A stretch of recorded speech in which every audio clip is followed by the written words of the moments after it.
from 2004 to 2007 while I was commander there. Because I have seen firsthand how they operate and how they operate as a destabilizing force in the region. And it's been mentioned here that our country gave its word to protect the members of the MEK that were in Iraq. It was the American military that made that commitment for our country. And I will tell you, it galls me every day that I think about it, and I realize that we can't deliver on what we promised. And the American military likes to keep its word. You think about it, the Middle East is in flux from Pakistan to Morocco.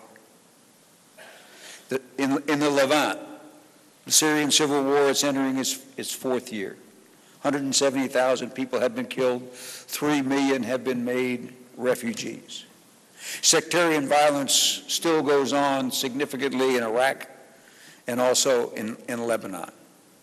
And Iran is a major destabilizing factor in each of those three countries. And if the nexus between terrorism, weapons of mass destruction, and regional instability is important,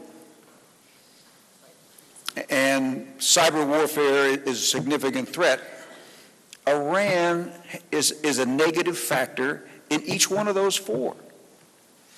When I went into Iraq in the summer of 2004, I knew Iran was going to be a significant player. They share a border with Iraq.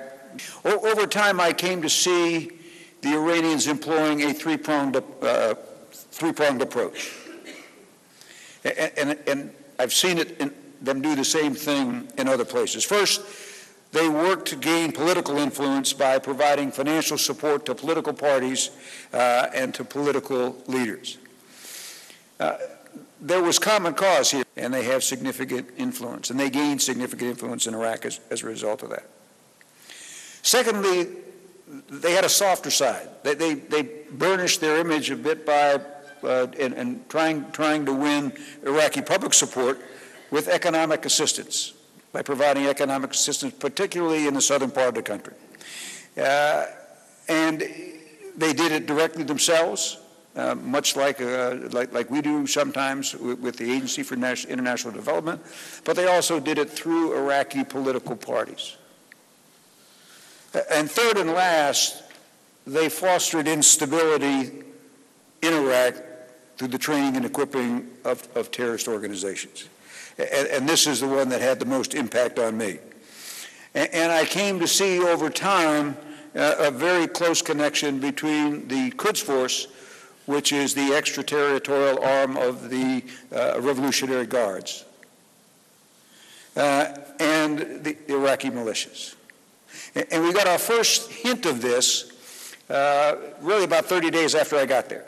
And as we were going back through our reviews, lo and behold, we found intercepts from a Quds Force operative who was calling back and reporting on events in Najaf directly to Quds Force headquarters in Iran.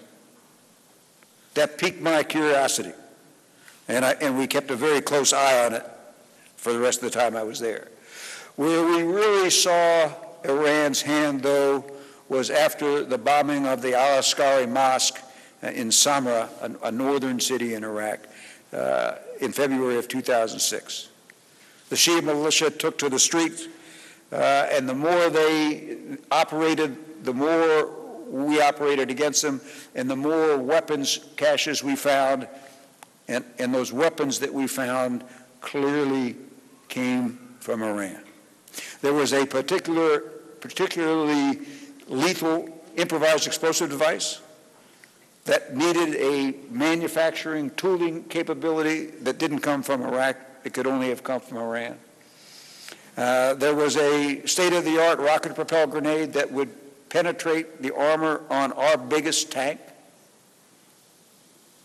And the boxes we found with ammunition were in Farsi. It was clear. And by the middle of 2006, there was no doubt that the Iranian regime was training and arming Iraqi militia and terrorist organization, no doubt. In fact, we had such good data that before the Iraqi prime minister had his first meeting with the Iranian foreign minister, days after he had assumed the position, and my intelligence officer and I went in and we briefed the prime minister on what was going on in the country, about the improvised explosive devices, about the weapons, about the training camps, and about the Quds Force presence. And when I finished, Prime Minister Maliki turned around and looked at me and said, "They are conducting terrorism in our country." And I said, "Yes, Prime Minister, they are, and it needs to stop." Later in 2006, we began to see a very troubling trend. And it appeared to us that Iraqi militia backed by the Iranians were actively pushing other Iraqis out of parts of Baghdad to expand their control over parts of the city. And we suspected this was going on, but we couldn't confirm it. Well, one December evening right before Christmas, our Special Operations Forces captured 6 Quds Force operatives in what amounted to a command center with the Shia militia group, the Badr Corps. And the Badr Corps was the militia of one of the major Shia political parties. In this command center were weapons receipts. They kept very detailed logs of all the weapons and equipment they got. And there was a map on the wall, a map of Baghdad. And it was color-coded. It was color-coded by sectarian group. And there were arrows showing the plan, which was to move basically the Sunni and the Christians out of parts of Baghdad so that they could be occupied by the Shia militias. This confirmed everything that we had been thinking, and it was immediately clear to me that the Iranian regime was directly and purposely fomenting sectarian violence to destabilize Iraq. There was no doubt. So what did I take from all this?